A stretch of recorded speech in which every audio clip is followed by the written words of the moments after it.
유쾌한 남자들의 시시콜콜 토크쇼 김프로쇼 지금 시작하겠습니다. 저는 김프로입니다.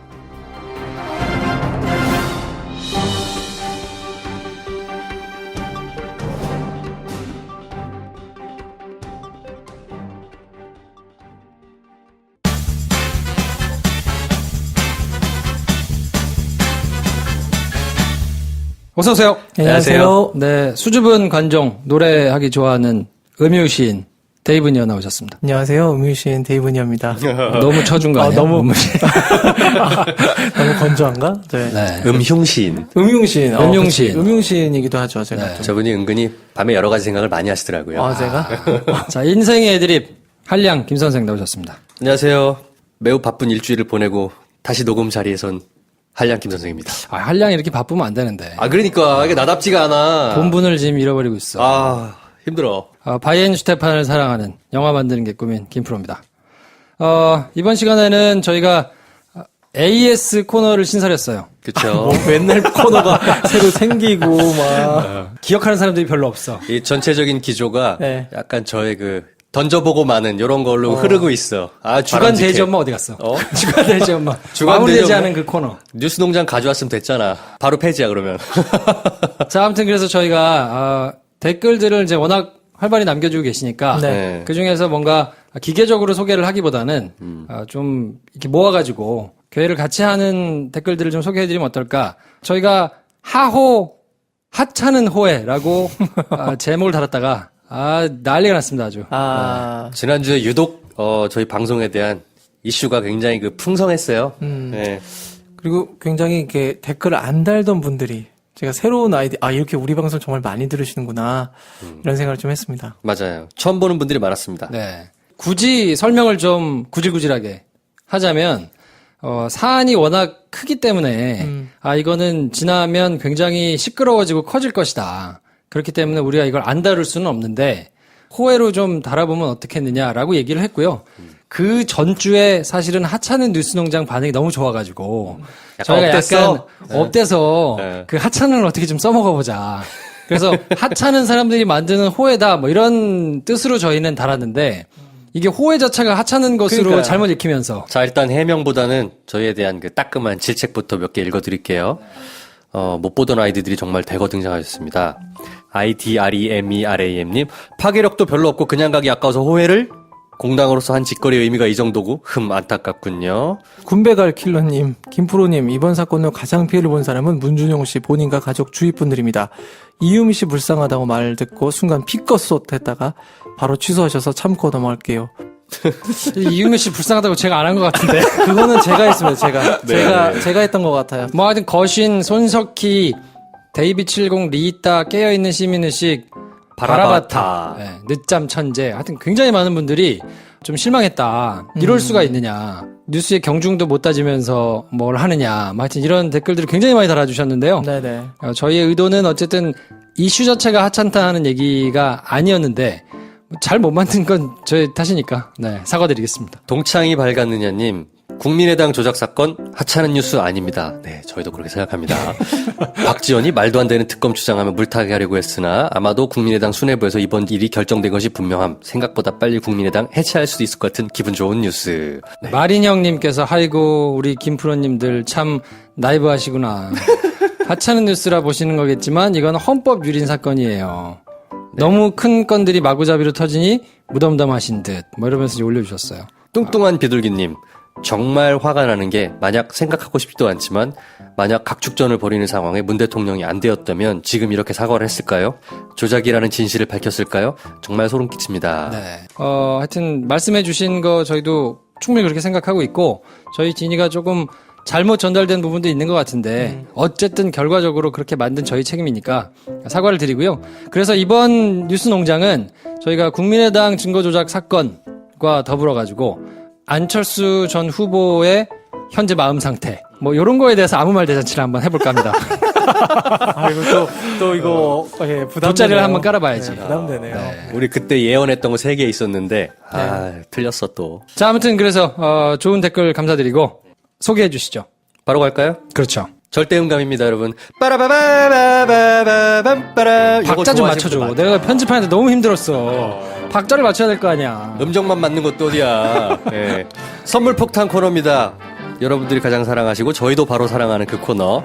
자, 술친금 한 박스 받으실 분, 저희에게 따끔한 댓글을 알려주신 분이죠. 마린 형님. 축하드립니다. 축하드립니다. 술친금 박스 드립니다. 5월인의 선크림, 애터미 선크림 받으실 분, 역시 또 따끔한 한마디 남겨주신 뚱뚱한 비둘기님. 네, 축하드립니다. 이번 주부터는 유니코프 깔창 또 협찬을 해주시기로 하셨어요. 오. 그래서 배 감독의 영혼을 구하고 있는 바로 그 유니코프 깔창 한 분씩 드리겠습니다. 동창이 발간느냐님. 네, 축하드립니다. 이번 시간에는 그래서 저희가 사과드리는 의미로, 물론 저희가 뉴스를 하찮게 본 거에 사과드리는 게 아니고요.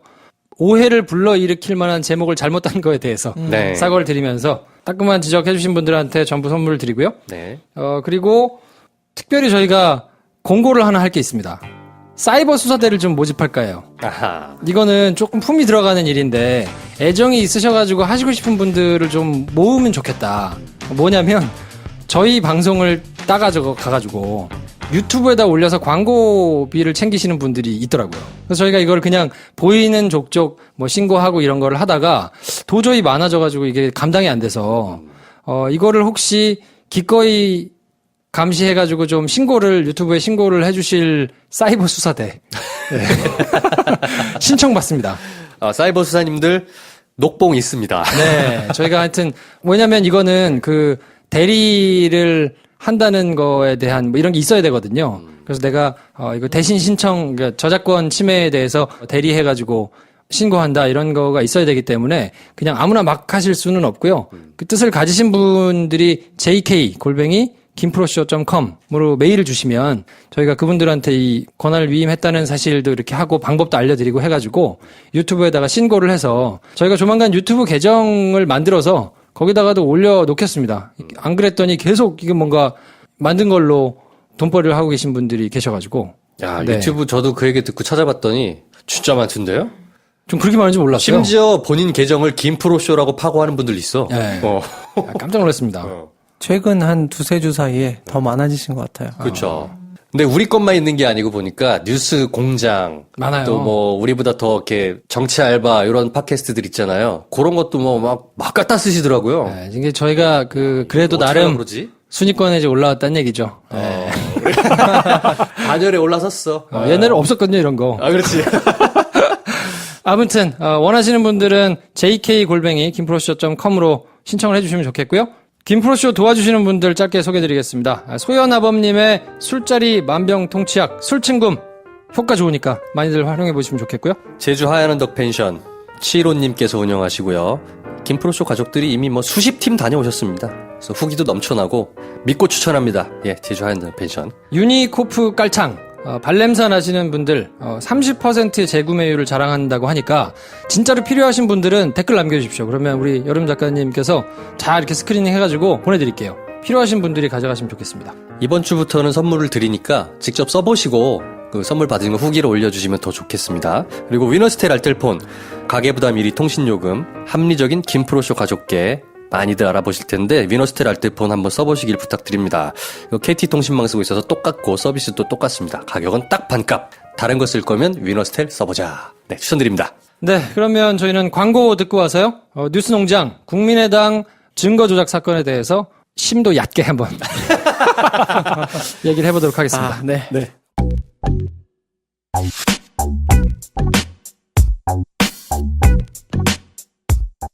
김프로쇼 좋아하시나요?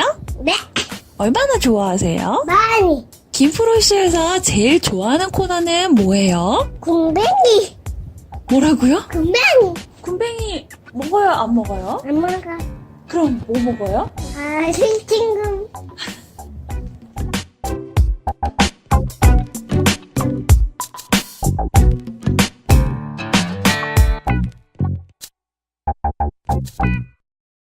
네, 김프로쇼 2부 뉴스농장으로 함께합니다.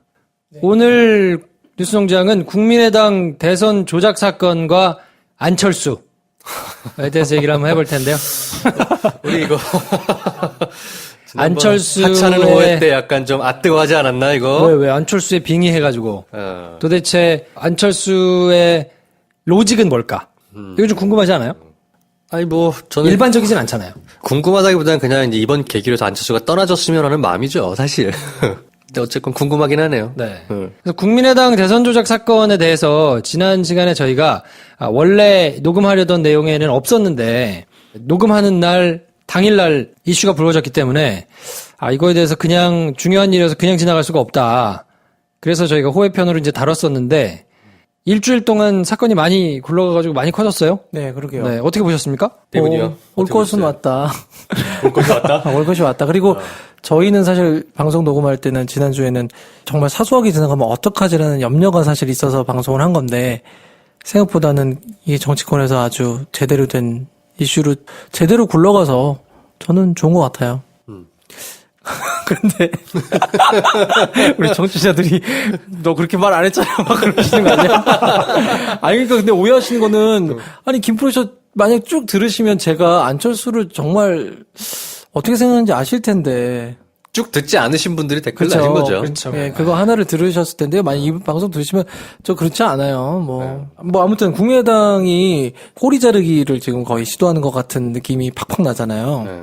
뭐 이유미 씨 혼자 단독 뭐 소행이다. 네. 그리고 이제 박지원 뭐 전혀 몰랐다는 등. 하여튼 저도 보면서 딱 하게 됐구나. 저 양반들은 이제 그 사지에 몰렸다 이제. 나올 데가 없어 보인다. 그래서 그래 뭐 어떤 식으로든 간에 저런 오래된 질서가 좀 정리되면 좋겠다는 생각은 들어요. 그래서 제가 사건 개요를 한번 쭉 정리를 해봤어요. 유니코프식으로 타임라인 해주세요. 뭐라고? 유니코프 스타일로 해주세요. 유니코프 스타일은 뭐예요? 아니 줄거리 소개처럼 해주세요. 김프로가 소개하는 그래서 이게 너무 큰 일이 저희가 지난 6개월 동안 막 너무 큰 일들이 막 있었기 때문에 내용이 가물가물하실 수 있어가지고 시간을 거슬러서 지난 3월로 한번 거슬러 올라가 보겠습니다. 3월 10일 날 박근혜 대통령이 파면됐어요. 그리고 조기 대선이 이때 확정됐거든요. 이때 문재인 당시 후보죠. 문재인 씨와 안철수 씨가 지지율이 얼마나 됐을 것 같아요? 그 시점에 그죠. 3월 10일 날 박근혜 대통령이 딱 탄핵되는 순간. 3월 10일 탄핵되기 날 직전이 아니면 탄핵되고 탄핵된 날, 된 날.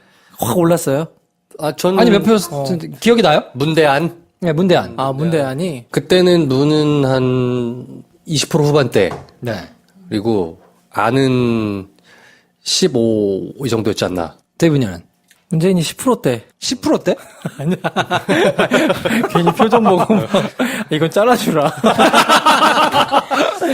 또 욕먹는다. 깜짝 놀라가지고 10%대가 없었는데. 아니요. 문재인은. 네, 농담이고요. 문재인이 그날 40%. 네. 40%. 네. 당일날 직후에. 예. 안철수는? 안철수가 그때 한 25% 그랬던 거 아닐까요? 그러니까 이게 전혀 감이 없는 거지 우리가. 그렇구나. 저도 사실 이거 찾아볼 때 몰랐어요. 네. 찾아보니까 당일날 3월 10일 박근혜 대통령이 파면되던 날 문재인 32%, 안철수 9%. 아, 그래요. 네. 그 정도. 굉장히 차이가 크게 났던 거예요. 32에 9 아니었나요 혹시? 그렇죠. 3월 15일 날 이제 국무회의를 통해서 5월 9일로 대선일이 확정됐거든요. 근데 이때 문재인 33, 안철수 10. 그러니까 딱 3분의 1이었어요. 네네. 그러다가 이제 2017년 4월에 들어서면서 4월 첫 주에 안철수의 지지율이 급상승합니다. 문재인이 38, 안철수가 35까지 가요. 거의 그때가 3%. 저거잖아. 그러니까 국민의당 대선 후보 확정되고 난 다음 일주일 뒤. 그렇죠. 4월 1일 날. 그리고 이제 그 누굽니까? 반기문. 반도 네. 나가고. 뭐 황교안도 이제 출마 안 하고. 네, 예. 뭐 이제 안희정 지지하던 사람들이 막 이쪽으로 오고 막 이제 어수선할 때거든요.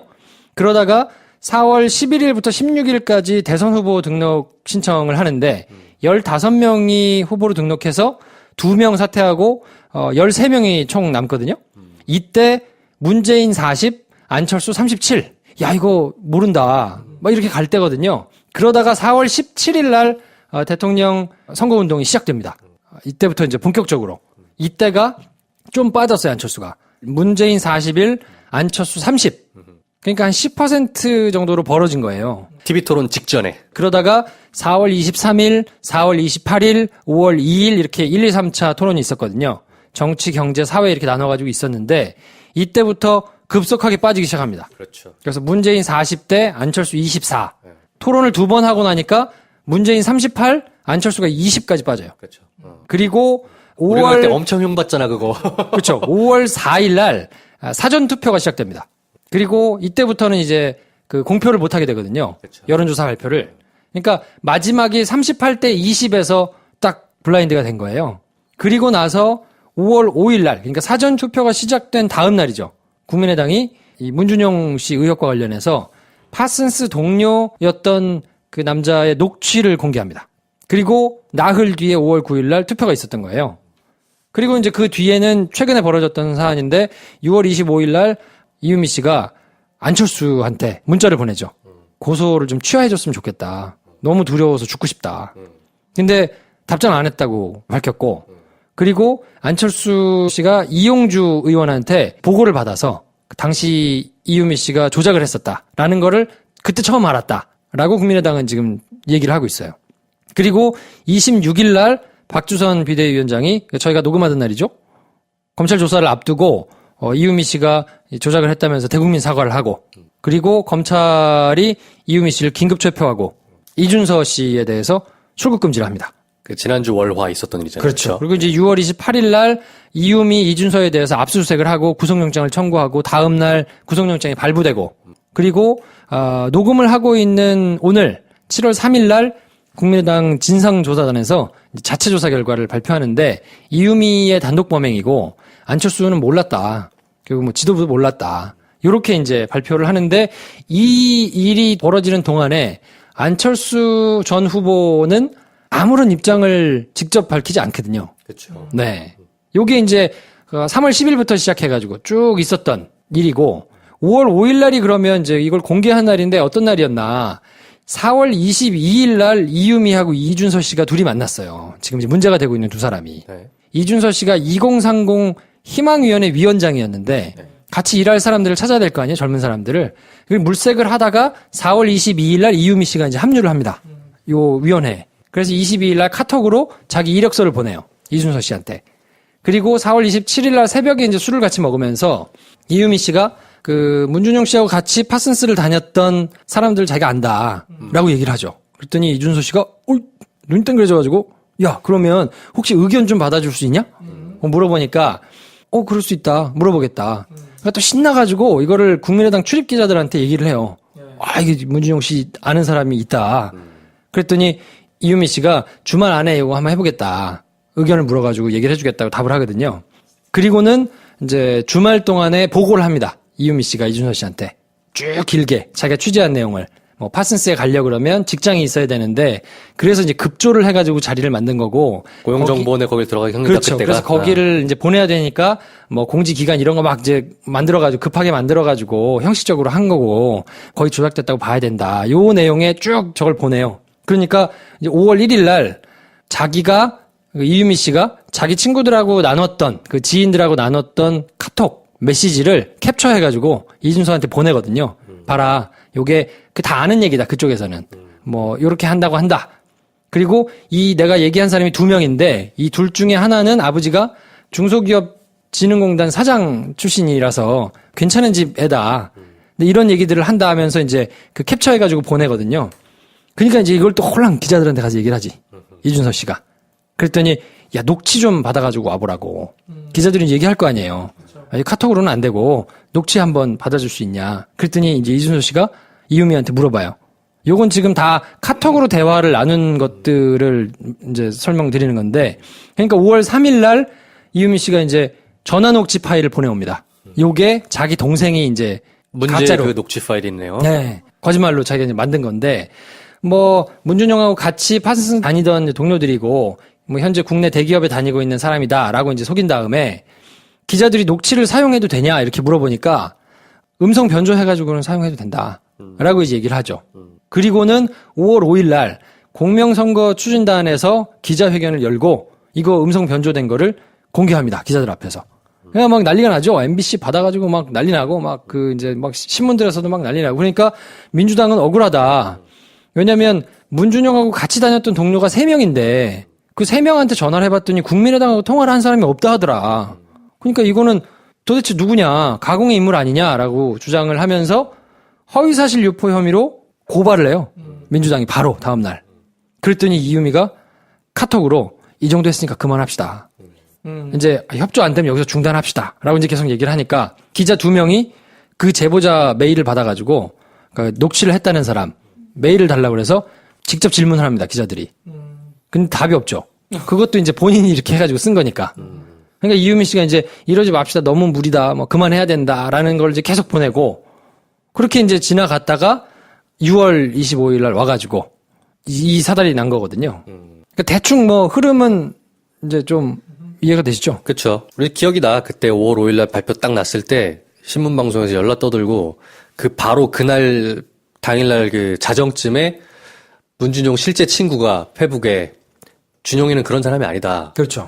그렇죠. 아빠라고 부른 적 들어본 적도 없고 항상 아버지라고 아버지라고 불렀고 부르기 때문에 아빠라고는 안 자기 부른다. 아버지가 무슨 일 하는지 우리 아무도 몰랐고 그런 얘기가 제가 페북을 계속 보다 보니까 딱 자정쯤에 그게 바로 딱 뜨더라고요. 네. 그 흐름은 정확히 다 기억이 나네요. 네. 그래서 이제 뭐가 문제인 거냐. 일단은 폭로 내용이 굉장히 부실하거든요. 인터뷰이가 누구냐. 인터뷰어도 누군지도 정확하게 안 밝혔고. 그리고 내용을 가만히 들어보면 본인이 들은 내용을 직접적으로 얘기하는 게 아니라 제3자가 이렇게 얘기했다더라 하는 풍문을 자기가 들은 거를 전원으로 얘기하거든요. 그러니까 이거는 뭔가 폭로의 근거로 삼기에는 약간 말이 안 되는. 직접 제보가 아니잖아. 그거는. 그렇죠. 자기가 경험한 거를 내가 얘기할 수 있습니다 해서 얘기하는 게 아니고 카더라를 들은 거를 얘기한 거니까 이거를 그냥 당 차원에서 정색하고 저쪽 상대편 후보를 조지는 근거로 사용하기에는 이렇게 할 수가 있어? 공당이? 라고 생각하는 게 상식적이니까. 그리고 카톡으로 이제 주로 대화를 나눈 게 지금 와서 이제 사람들한테 많이 이제 밝혀진 건데 제가 말씀드린 것도 이제 대부분 카톡으로 오간 내용을 정리해 드린 거고. 근데 저는 궁금한 게 카톡 말고 전화로도 했을 거거든요. 그쵸. 근데 이준서 씨 핸드폰은 아이폰이에요. 근데 이유미 씨 폰이 뭔지 모르겠어. 이유미 씨 폰은 공개된 적이 없으니까. 근데 만약에 이유미 씨 폰이 안드로이드면 녹음했을 거예요. 그렇죠. 그렇겠지. 통화를 하면서 녹음했을 거예요. 그러니까 안드로이드 폰인데 이유미 씨가 통화 녹음을 안 했다라고 하면 그러면 여기서 얘기하는 대로 이유미 씨가 단독 범행일 가능성이 있죠. 근데 만약에 조금이라도 당 차원에서 누군가가 지시를 하거나 좀 도왔거나 뭐 이런 게 있으면 아이폰이 아니었다면 반드시 녹음을 했을 겁니다. 왜냐면 자기도 살아야 되니까. 뭔가를 남겨두지 않았겠어요? 그리고 안 남겨두고 그냥 이렇게 하지는 않았을 거 아니에요. 그리고 6월 달에 주고받은 문자 메시지는, 카톡 메시지는 검찰에 이미 고발이 돼 있는 상태이기 때문에 이게 수사가 진행되면 까질 거라는 거를 알고 하는 대화잖아요. 그럼 대화 토시들을 다 생각하고 쓰죠. 그러니까 내가 의도하는 대로 조금씩 다 이걸 남겨둘 수 있단 말이에요. 그렇지. 당연히 조사하면 이거 가져다가 깔 텐데, 그리고 내가 이걸 해야 될 텐데, 당연히 거기서 이렇게 자기한테 유리하도록 뭔가 그 어미나 이런 거를 쓰지 않겠어요? 그러니까 6월 달에 주고받은 문자를 언론에 공개하면서 뭔가 나는 결백하다라고 얘기를 하는데, 그거는 고지고대로 믿기가 좀 어렵다. 라고 볼 측면이 좀 있고요. 그러면 국민의당 차원에서는 이걸 왜 바로 조치를 안 취한 거냐. 이 정도의 조작이면 6월 25일 날 만약에 알았다 선 치면 그러면 당 차원에서 모여가지고 야, 이거 어떻게 할 거냐. 이거 바로 대책을 뭔가를 내자. 그래서 그때 당시 후보였던 안철수도 나와가지고 만약에 자기들이 몰랐고 국민의당도 속았고 국민도 속았다고 지금 얘기를 하는 게 사실이라면 와, 그 제목 보고 진짜 그쵸? 깜짝 놀랐어. 국민도 속고 국민의당도 속았다. 그렇다 그러면 박근혜가 했던 워딩이잖아. 이거 완전 제3자 전지적 시점 아니에요. 그러면 자기들이 나와서 아마 누가 그런 글을 썼더라고요. 김영삼이었다면 아마 본인이 나와서 방방 뜨면서 책임자를 찾아가지고 엄벌을 할 거다. 아, 이럴 수는 없다. 아, 그리고 나도 정치적 책임을 지겠다. 아하. 근데 이게 사실이라 그러면 뭐 내가 정계 은퇴를 포함해가지고 이걸 하겠다. 그리고 국민 여러분께 새 정치를 내걸었는데 정말 죄송하고 이거는 책임자를 찾아서 정말 다시는 정당 역사 이런 게 반복되지 않도록 엄벌을 처하고 검찰 수사에 적극적으로 협조하겠다. 이런 액션을 만약에 본인이 취했다고 하면 꼬리가 잘리더라도 사람들이 뭔가 지지를 하는 사람들이 좀 있을 텐데 이런 거 안 했단 말이에요. 아무것도 안 했죠. 그리고 그냥 계속 등장을 안 간만 했지. 보고 눈치만 보다가 결국에 와가지고 지금 뭐 엄중하게 생각한다. 엄중하게 생각하는데 그 조사 결과 나오는 거 보고 얘기하겠다. 뭐 지금 이러고 있잖아요. 그것도 본인 입으로 얘기한 게 아니고 그냥 그렇다고 하시네요라고 들리는 거잖아요. 지금. 그렇죠. 그러니까 이게 여러분들 기억하실지 모르겠는데 국정원에서 유성 씨, 서울시 공무원, 이 사람이 간첩이다라고 얘기하면서 증거를 다 조작해가지고 발표한 적이 있었거든요. 있었죠. 근데 이 증거 조작한 것이 이게 좀 이상해. 그쪽에서 출입경 기록 이런 거를 북한 출입한 기록 이런 걸 갖고 왔는데 이게 좀 형식이 안 맞아. 이거 아니다라고 공방이 벌어지니까 재판부가 그러면 검찰이 낸 거, 변호인이 낸 거 다 모아가지고 중국 대사관에다 보내요. 이거 어떤 게 맞는 건지 확인해달라고. 그랬더니 중국 대사관에서 그걸 다 체크를 해보고는 검찰이 낸 게 전부 다 위조됐다라고 발표를 하거든요. 그래서 이거는 엄중하니까 반드시 찾아가지고 처벌할 수 있게 좀 해달라라고 중국 대사관에서 왔어요. 그러니까 그거를 받아들고 자기들이 기소했던 근거가 다 조작된 거 아니에요. 그렇죠. 근데 이때 보였던 검찰의 태도가 지금 국민의당하고 똑같아요. 그러니까 이게 약간 이해가 잘 안 되는 거예요. 일부 증거가 조작되기는 했는데 그래도 간첩은 확실하다. 요 취지로 계속 몰아가면서 거기에 동조하는 그때 이제 일보를 썼던 게 동아일보인데 동아일보도 이 취지예요. 간첩은 맞다. 근데 일부 조작이 됐다. 근데 국민의당 사람들이 얘기하는 걸 들어보면 일부 그때 이렇게 책임 있었던 사람들이 페북에다 글 쓰는 걸 보면 잘못됐다. 사과드린다. 근데 특혜 채용은 맞다. 특혜 채용은 맞다. 그러니까 이것도 가볍게 여기면 안 된다. 무슨 얘기야 이게. 그때 당시에 검찰을 자기들이 죽을 것처럼 욕했던 그 반응 그대로 똑같이 구습을 지금 답습하고 있어가지고 이런 문제들이 있는데 개인적으로는 어떻게 보셨습니까? 한심하죠.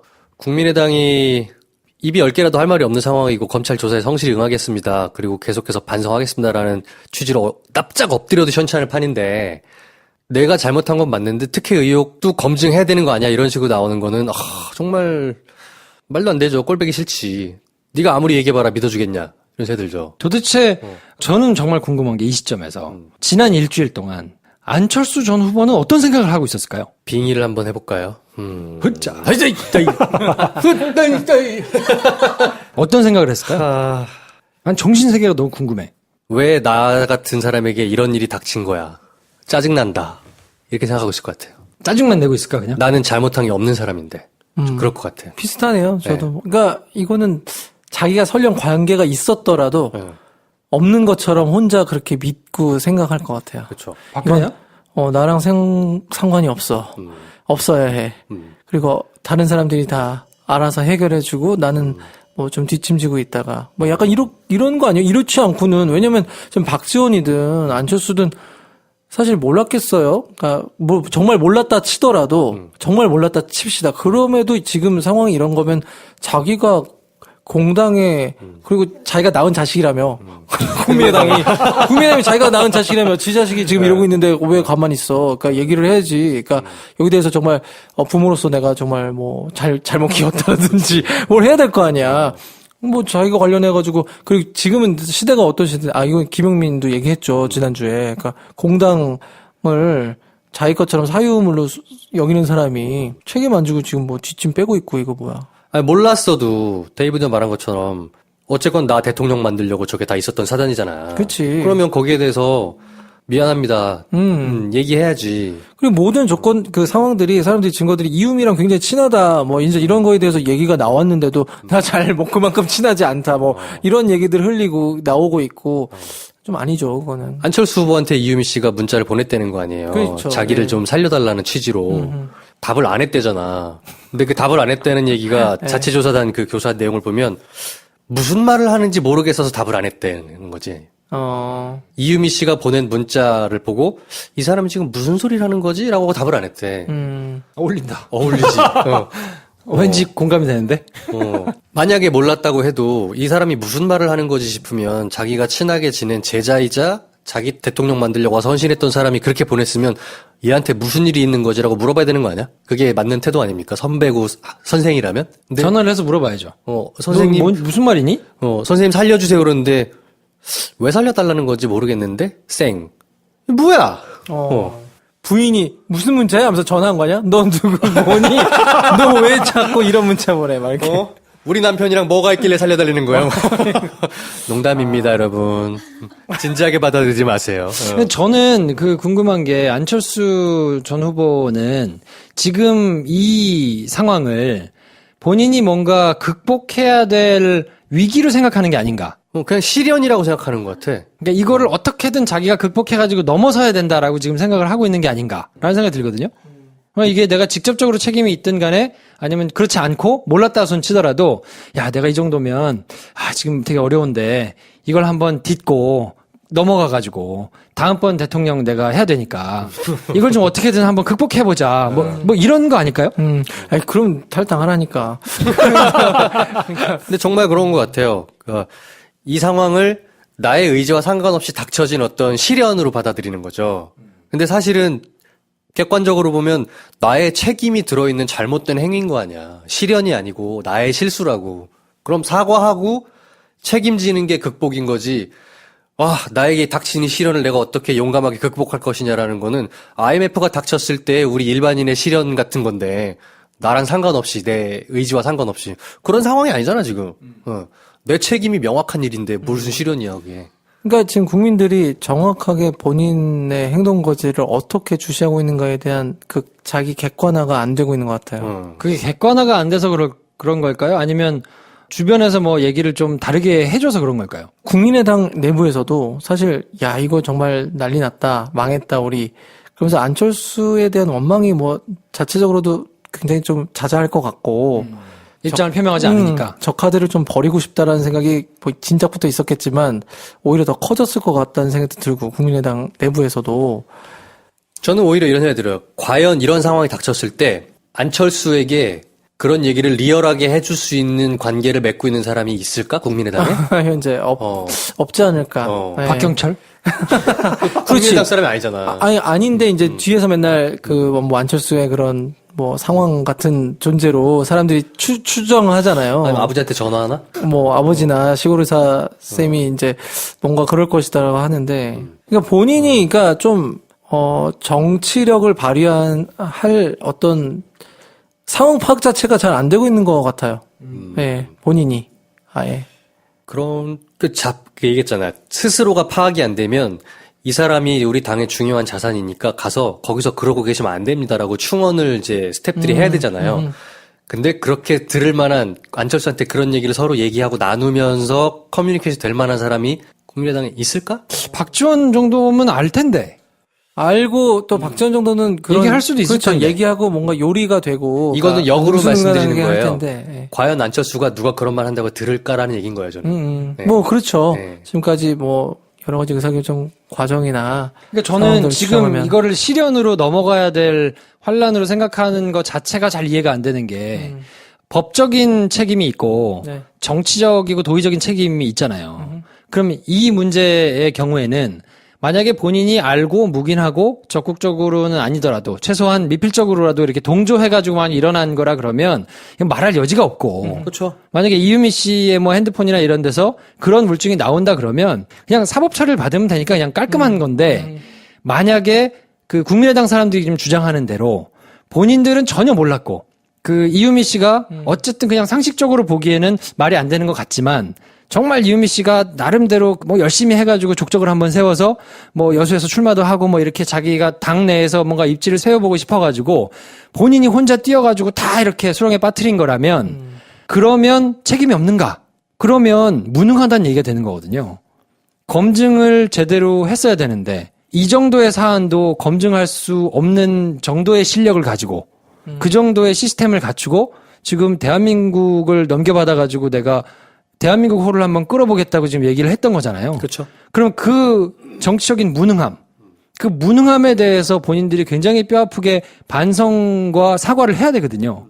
그러면 나와서 할 수 있는 방법이 정계 은퇴밖에 없어요. 안철수는. 그럼 나와서 어찌됐든 제가 이거를 알아서 미연에 방지를 했어야 되는데 그 뒤집어서 얘기하면 이런 젊은 친구들이 이렇게 조작을 해가지고 뒤집기를 해보겠다고 나설 수 있는 문화였다는 거 아니에요. 당 분위기 자체가 새정치를 외쳤던 집단에서 젊은 사람들이 욕심을 부려가지고 아 이게 하면 되겠다 싶었으니까 했을 거 아니에요.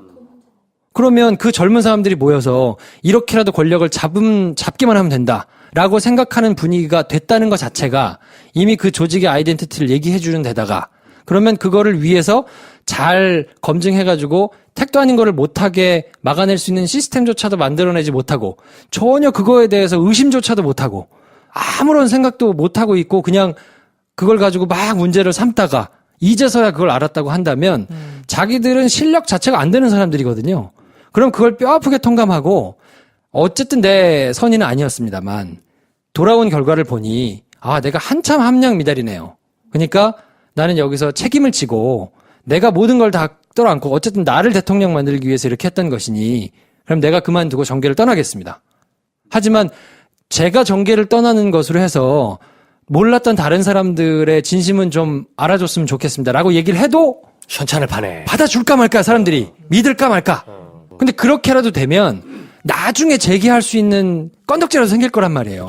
야 안철수가 야 저렇게 끌어안고 가는구나. 그래 저거 뭐 허접한 정당에서 애들이 저렇게 뭐 날고 그거 때문에 저기 당이 다 폭파되는데 자기가 저렇게 안고 가네. 야 저 멋있네. 그러면 한 뭐 몇 년 뒤에 한 뭐 3년 5년 뭐 10년 뒤에 본인이 뭔가 연륜과 이런 걸 가지고 다시 한번 기회를 가질 적이 있을 텐데 지금 본인은 그 생각을 안 하고 그냥 내가 뭔가 정계 은퇴를 한다고 하면 나의 정치 생명이 끝나니까 이 얘기를 안 해야 내 정치 생명이 안 끝날 거라고 지금 생각을 하고 있는 거예요. 답답한 양반이지. 얼마나 답답해. 근데 이거를 내려놔야 돼. 근데 이거를 나는 박지원이 알 거라고 보거든요. 왜 얘기를 안 해줄까? 박지원이 얘기를 해도 안 들을 사람이라는 생각이 드는 거죠, 나는. 그러니까 박지원이 아는 거야. 내가 이렇게 얘기해봤자 듣지도 않을 것이고 둘 사이의 관계만 이상해지면서 국면도 바뀔 게 없으니 그냥 얘기하지 말아야지 정도 사이일 거라는 생각이 들어요. 아니면 이미 대화가 끊겨 있지 않을까? 그렇죠. 끊긴 지 오래인 것 같기도 하고 제 느낌엔. 대화가 끊겨 있다는 느낌도 많이 받아요. 야, 지금 안철수 우리 안크나이트를 따라서 나갔던 그 많은 사람들이 정말 다 수몰되게 생겼네요. 어떻게 하면 좋아? 진짜 혹시 진짜 앙크나이트 아니야 혹시? 빅픽처야? 와, 진짜 빅피처 우리- 완성인 거야? 그러니까 그러니까 진짜 우리 정치를 새 정치를 위해서 새 정치를 위해서 정말 헌신하셨어. 몇 년 동안. 야, 돈 날려, 명성 날려. 그러니까 본인의 그 모든 걸 희생해가지고 지금 이 다 끌어안고 구악과 구태와 이런 거를 하고 있는 젊은 사람들조차 어. 싹 가지고 수몰시켰잖아. 야, 큰일 하셨네. 그러니까. 야. 새 정치를 완성한 거예요? 우리 이제 흑기사 안철수라고 부릅시다. 이 시점이 지난 뒤에 그 역사가 평가할 거야, 아마. 그나마 안철수가 있었기 때문에 우리나라 정치 발전이 5년 빨라졌다, 이렇게. 근데 진짜 국민의당에 처음 시작할 때부터 태생된 그 한계가 있는 거예요, 결국에는. 새로운 정치를 위해 모였다고 하지만 그 새 정치가 아니고 민주당 내에서 향후 공천을 받기 힘든 구태 정치 세력들이 안철수를 앞에 내세우고 그냥 탈당해서 도망가서 세운 게 국민의당이잖아요. 그 새로운 정당에서 어떤 이념, 가치, 지향 이게 없고 호남이라는 지역에서의 어떤 그 없는 반문 정서를 만들어내서 총선에서 자기 자리를 만들어냈다는 거잖아요. 그들과 안철수는 서로 가치가 전혀 같지도 않아. 화학적 결합이 안 돼요. 그냥 그렇죠. 물리적 결합이었을 뿐이야. 안철수도 대통령 선거에 나가야 되는데 물적 토대가 필요했기 때문에 국민의당이 필요했던 거고, 국민의당의 호남 의원들은 대선 주자가 하나 있어야 되기 때문에 안철수가 필요했던 거고, 그래 둘 사이에 그 불안하고도 위험한 동거가 대선 결과를 이렇게 만들어냈고 결국에는 이런 삑사리까지 내고 지금 결국엔 돌이킬 수 없는 강을 건너고 있는 거 아니냐라는 생각이 드는 거예요. 저는 안철수를 지지하던 분들은 과연 정말 이 상황을 어떻게 보실까 또 궁금하더라고요. 추미애 이 불난집의 부채질. 이게 지금 민주당의 지금 공작 정치 내지는 뭐 검찰을 활용한 안가품. 아, 국민의당 쪽에서 그런 말을 하는 것들에 대해서 아니, 뭐 그렇게 생각하지 않을까요? 아유, 그거는 그냥 대외적인 수사지. 근데 이제 지지자들 입장에서는 그렇게 생각 안 할까? 정치보복으로 좀 여길 수도 있죠. 그렇게 생각하는 지지자들은 그냥 어쩔 수 없어요. 우리가 아무리 얘기해봤자 예. 박근혜도 아직 지지자 있어요. 5개 당 중에는 꼴등이지만 그래도 아니야, 8%가 뭐야? 지금 막 4%, 뭐 3% 이렇게 나오잖아요. 뭐 아무튼 최근 조사는? 5등이에요. 하여튼 지지자들은 모르겠습니다. 아직도 지지하시는 분들은 그냥 우리가 아무리 얘기해봤자 어쩔 수 없는 분들인 거니까. 그러니까 확실히 방법은 지금 길은 안철수가 책임을 지고 정계 은퇴하는 거다. 사실 그게 의견인 거잖아요. 네. 예. 이미 그 타이밍도 좀 답이고. 늦었어. 그러니까 타이밍을 놓쳐가지고 그렇지. 지금은 정계 은퇴를 한다 한들 쫓겨나가는 느낌이라 여기서 뭐라고 얘기를 한들 전혀 찌질하게만 보이지. 전혀 멋있지가 않지. 정치는 명분이고 타이밍 싸움인데 둘 다 이렇잖아요. 네. 그래서 아마 계속 버티고 있는 게 그나마 곳간이 털리진 않는 길인 거다 생각하고 있는 것 같기도 해요. 근데 계속 가만히 있을까요? 난 그게 궁금한데. 검찰 조사 결과 며칠 나오면 보십니까? 얘기한대잖아. 또 시작이야? 또 시작이야? 공개적으로 안철수가 나와서 자기의 육성으로 뭔가 입장을 밝히기까지 며칠 걸릴까? 검찰 조사 결과가 언제 나오는데요? 아니, 대략. 그건 모르지. 그러니까 어쨌든 그런 걸 감안해가지고 며칠이 걸릴까요? 물어보자 그래. 통상 이 정도 아니, 사건이면 왜냐면 얼마나 내가 이걸 걸리냐고. 뒤집어 보고 싶어서 그래. 왜냐면 지난번 거는 거의 제가 이겼거든요? 근데 내가 안철수를 섭외해야 되게 생겼어. 그럴 순 없잖아. 야, 박지원만 안 듣는데 내 말 듣겠어? 이 사람 영원히 안철수랑 통하는 사람이었어, 김프로. 그러니까 이걸 한번 뒤집어 보려면 날짜를 맞춰봐야 됩니다. 날짜. 안철수가 나와서 본인의 육성으로 뭔가 입장을 밝힐 때까지 방송이 되는 화요일을 기준으로 며칠이 걸릴까? 제가 이런 거 할 때 항상 하는 신공이 있죠. 데이브 의원 어떻게 생각하세요? 3일. 3일. 3일. 그러면 의외로 빨리 한다. 화요일이니까. 화요일 금요일. 포함해서 3일? 그러니까 금요일? 수목금 금요일. 금요일. 금요일. 네. 주말 직전에 한다. 그러니까 저는 할 거면 지난주 했고, 검찰 조사 끝나고 한다. 검찰 조사도 결과가 여러 개 있는데. 그러니까 이유미 씨 단독이다라고 또는 검찰이 조사해본 결과 뭔가 다른 정황이 의심된다라고 결과가 발표가 될 거 아니에요. 네. 그때 한다. 그러니까 그거는 그게 며칠이냐고. 근데 검찰 조사를 얼마나 할지 모르니까. 나는 그게 이제 대략 한 달 봅니다, 그러면. 한 달. 한 달? 한 달. 한 달이나 걸린다고요? 어차피 버틸 거. 이야. 그래요? 지금 여기서는 틀려야 되잖아. 그치. 여기 틀려야 되잖아. 그럼 저는, 수요일 보겠습니다. 내일 방송이 되는 다음 날. 바로. 안철수가 나와서 얘기를 한다. 오호. 틀렸으면 좋겠다. 근데 맞히면 어떡하지? 맞히면 어떡하지? 성지가 되나요? 생각보다 의외로 빨리 할 수도 있을 것 같다는 생각이 들어요. 할 거면 벌써 하지 않았을까, 나는. 근데 이제 워낙 감각이 없으니까 안철수가 감각이 없죠. 그런 감각이 없어. 보면은 감각이 없고 순수하지도 않은데 순진한가? 뭐 하여튼 뭔가 정치의 그 수가 낮아. 모든 면에서. 그릇이 안 되고. 예. 왜 그럴까요? 그 약간 일반 대중의 정서 속에서 타이밍을 재는 게 아니라 자기 머릿속에 있는 타이밍으로 모든 일을 하는 것 같아. 내가 생각할 땐 지금이 맞아. 그러면 그때 하는 것 같아. 아니 그리고 그거 알 수가 없어, 도대체. 몰라. 무슨 이 사건하고 별개로 근데 저는 안철수가 정말 나는 우리 국민들을 위해서 뭔가를 진심으로 국민들의 필요는 이거니까 이 뭐를 해야겠다라는 그런 거를 정말 생각할까? 이런 생각이 들어요. 그런 거를 내가 대통령 후보로서 이런 거를 생각해야지라는 어떤 관념에 빠진 생각들이지. 왜냐면 TV 토론 때도 나와서 얘기하는 걸 보면은 그게 그 데이터가 전날 막 외워서 한 그런 티들이 굉장히 많이 나요. 그쵸. 예, 그리고 어떤 답변도 계속 이렇게 컨트롤 컨트롤 C, 컨트롤 B 되는 그런 식으로 많이 하는 걸 보면서 저 사람이 어떤 정책에 대한 비전이나 어떤 국민의 삶에 대한 이해도가 상당히 낮다라는 저는 생각을 거듭했기 때문에 이번 것도 언론이든 뉴스나 좀 제대로 볼까 싶은 거야. 드라마 보고 계실까? 그러니까 자기 나온 기사조차도 꼼꼼하게 안 읽을 것 같다는 생각이 들어요. 왜냐면은 자기 기사는 읽지 않을까요? 읽을까? 자기 기사는 스크랩 할 것 같은데? 아니 왜냐면은 안철수 막 쳐보고 네이버에 그게 나야 지금 내 얘기하는 거지 지금 내 얘기야 저 하여튼 근데 안철수가 만약 그런 기사들 다 보고 하고 있는데도 이런다 이건 좀 아니지. 저는 정치인의 최대 덕목은 갖춰야 할 것은 공감 능력이라고 보거든요. 내가 호흡하고 발을 딛고 있는 사회의 사람들이 생각하는 일반의 상식, 그것을 즉시 공감하면서 거기에 발맞게 이제 리드를 해 나가거나 무언가 정책을 제시해야 되는데 안철수는 머리가 좋은 사람인 거는 분명한 것 같아요. 근데 머리만 있을 뿐 가슴이 없어. 공감이 없는 것 같아. 공감 능력이 없는 사람이 정치를 할 때 얼마나 비극적인지를 우리는 박근혜를 통해서 봤잖아요. 그렇죠. 그 안철수 씨도 공감 능력이 있었다면 이 일에 대해서 지난주에 이미 사과를 했었어야지.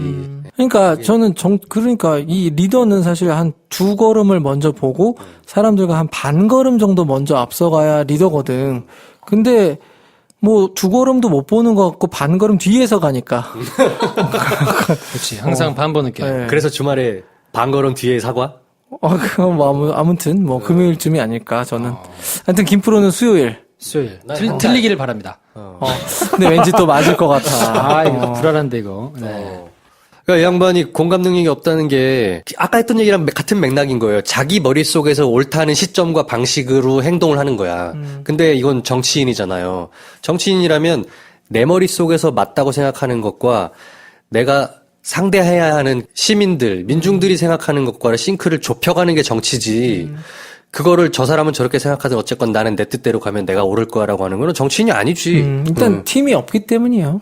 팀 얘기도 안 듣는 것 같아. 그러니까 팀이 제대로 없기 때문에. 저는 화가 나는 지점이 뭐냐면, 실제로 제가 페북이나 이런 거를 통해서 본 사람들 중에 굉장히 많은 사람들이 안철수를 지지했었는데, 맞아요. 그 지지했던 게 그 사람의 서툴지만 진심으로 느껴지는 거를 믿었기 때문이거든요. 그렇죠. 저 사람은 막 이렇게 뭐 달고 다른 사람처럼 잘 쇼잉은 못하지만 쇼잉하는 능력은 좀 떨어져도 진심은 있을 것이다. 그리고 오히려 저렇게 어색하고 잘 못하니까 신뢰가 간다. 해가지고 저 사람이 내걸었던 그 새정치에 대한 기대가 굉장히 있었거든요. 근데 그런 믿음을 아주 그냥 이렇게까지 짓밟을 수 있나. 결국에는 사람들을 다 바보 만들고 그 박근혜 대통령이 했던 여러 가지 초식들을 거의 지금 비슷하게 쓰고 있는 게 너무 많거든요. 허상이야, 허상. 그러니까 안철수라는 현상에 대한 허상만 있는 거지. 안철수라는 실체를 마주하게 되면 우리는 저 답답하고 자기 생각밖에 못하는 사람이구나라는 걸 이제 정확하게 보고 있는 거예요. 네. 전 그냥 이렇게 사과 안 하고 그냥 정치인 안철수가 끝나더라도 아쉬울 거 하나도 없다. 저는 그렇게 생각해요. 네.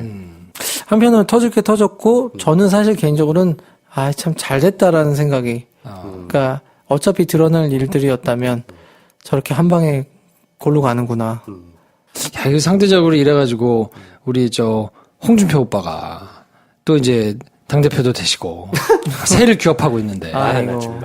지금 어떻게 하면 좋을지 모르겠어요. 근데 여기서 뭐 캐스팅 보트를 쥐고 막 또 어그로를 끄는 것보다는 이렇게 뭔가 폭삭 무너져가지고 이분들도 다 이거 몇 분들은 들고 민주당으로 들어가고 뭐 이러려고 하지 않겠어요? 그것도 참 민주당 입장에서는 고민일 것 같아. 그러니까 이걸 받아야 돼 말아야 돼. 정치공학으로 보면 받는 게 100% 맞는데 네. 길게 생각해보면 받아봤자 또 문제 될 거고 그렇죠. 지지자들에게도 좋은 소리 못 들을 거고 이거 어떻게 해야 되나. 새로운 인물로 다시 붙어야지. 그럴 거면 이제 다음 총선 때까지는 이 구도대로 그냥 끌고 나가야 되는 수밖에 없잖아요. 그렇죠. 약간 여소야대로. 근데 이미 지금 이제 고발을 취하하는 상황이 아니잖아요. 아니죠. 민주당도. 이거는 제대로 그냥 문재인 스타일로 쭉 가겠다라는 얘기잖아요, 사실은. 그러니까 그 40석을 지금 국민의당 그 정도죠. 지금 그거는 내가 좀 같이 협치가 쉽지 않더라도 원칙대로 좀 하겠다라는 거니까 사인이니까 하나의. 그러니까 이런 거죠. 결국엔 이 사태가 계속되면서 그 폭탄 맞은 국민의당 당 자체가 그 와해되기 쓸 때 배지는 달고 있는 의원 40명이 아직은 있잖아. 예. 이들을 보트 피플로 놔둘 것이냐, 아니면 우리 민주당 항구에 잠시 정박을 해줄 것이냐, 요 고민이 될 거라 이거죠. 네. 네. 그게 참 받아먹기도 그렇고 놔두기도 그렇고 애매한데 이 상황을 하여튼 잘 정리해야 민주당이나 뭐 여권에서 이게 참 고민일 것 같긴 하네요. 박지원이 갑자기 창당하는 거 아니야? 누구를 데려와서 또 창당을 한 다음에 데리고 가. 갑자기 김종인을 김종인을 막. 야. 대표로? 그러면서 데리고 가는 이런 방식. 갑자기 정계 은퇴를 선언했어. 예를 들어. 네. 갑자기 김프로 말을 듣고 안철수가 정계 은퇴를 해. 그러면 이때는 타이밍이 오는 또 누군가가 또 잘 만들어서 당을 하나 만들면서 그렇죠. 뭐라도 하나 만들어가지고 자, 하는 합시다. 수줍당. 야, 나 광주로 빨리 하세요. 내려간다. 나 광주 간다. 40석이야. 40석. 40석이야. 원내 3당이에요. 40석의 대표가 될 수 있어. 광주로 가겠습니다. 수줍당. 광주에 내려가야겠네. 전당대도 다 페북으로 하고. 좋은데? 자, 아무튼 그래서 오늘은 저희가 국민의당 대선 조작 사건에 대해서 이렇게 저렇게 얘기를 나눠봤는데요. 뭐 사건이 계속 굴러가고 있어서 방송이 오늘 되고 나서 이제 또 판이 어떻게 바뀔지는 좀 계속 지켜봐야 될 텐데 아무튼 실망스럽고 빨리 뭔가를 좀 그래도 본인이 책임지는 모습으로 좀 풀어줬으면 좋겠는데 얼마가 될지는 좀 지켜봐야 될 것 같습니다. 뭐 우리는 사실 저렇게 끝나도 되게 속 시원할 거예요. 안철수 사라지면 사실 솔직히 우리 셋은 좋아하는 사람들이니까. 네. 오히려 나는 진정한 중도 보수야. 당신 쉴드 한번 치려고 맨날 알렸는데.